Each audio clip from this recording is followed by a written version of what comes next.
നമസ്കാരം. ഇന്ത്യ തകർത്തത് മസൂദ് അസ്ഹറിന്റെ നേരിട്ടുള്ള നിയന്ത്രണത്തിലെ ക്യാമ്പ്. ഇത്തവണ നടന്നത് വ്യോമസേനയുടെ സർജിക്കൽ സ്ട്രൈക്ക്.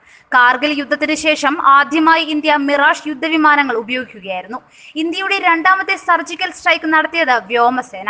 ആദ്യം കരസേന നടത്തിയ സർജിക്കൽ സ്ട്രൈക്കിൽ പാകിസ്ഥാന് കനത്ത നാശനഷ്ടങ്ങളുണ്ടായിരുന്നു. ഇത്തവണ അതിനേക്കാൾ കൂടുതലാണ് നാശനഷ്ടങ്ങളുടെ വ്യാപ്തി. വ്യോമസേനയുടെ ധീര ജവാന്മാർ പാകിസ്ഥാന്റെ സൈനിക കേന്ദ്രം പൂർണ്ണമായും തകർന്നുവെന്ന് ഉറപ്പുവരുത്തിയ ശേഷമാണ് മടങ്ങിയതും.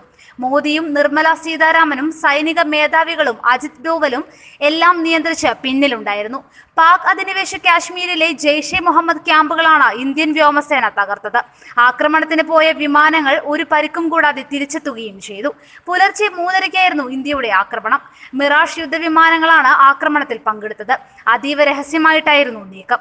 പ്രധാനമന്ത്രി നരേന്ദ്രമോദിയും ദേശീയ സുരക്ഷാ ഉപദേഷ്ടാവ് അജിത് ഡോവലും കാര്യങ്ങൾ വിലയിരുത്തി. കൃത്യമായ രഹസ്യ വിവരങ്ങളുടെ അടിസ്ഥാനത്തിലായിരുന്നു ആക്രമണം. പാക് അധിനിവേശ കാശ്മീരിലെ ജെയ്ഷെ ഭീകര ക്യാമ്പ് പൂർണ്ണമായി ഇന്ത്യ തകർത്തു.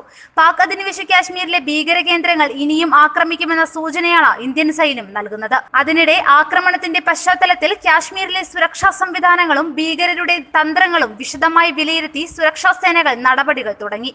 പാക് പ്രധാനമന്ത്രി പദത്തിൽ 6 മാസം തികച്ച ഇമ്രാൻഖാൻ നേരിടുന്ന ഗൗരവമേറിയ ആദ്യ വെല്ലുവിളിയാണ് പുൽവാമയിലെ ആക്രമണം. പുൽവാമ ഭീകരാക്രമണത്തിന് പിന്നാലെ തിരിച്ചടിക്കാനുള്ള തീരുമാനമെടുത്തത് പ്രധാനമന്ത്രി നരേന്ദ്രമോദി തന്നെയാണെന്നും റിപ്പോർട്ടുകളുണ്ട്. News desk top news Kerala. വാർത്തകൾ ഉടനടി അറിയാൻ top news Kerala YouTube channel subscribe ചെയ്ത് ബെല്ലൈക്കൺ അമർത്തി ലൈക്ക് ചെയ്ത് ഷെയർ ചെയ്യുക.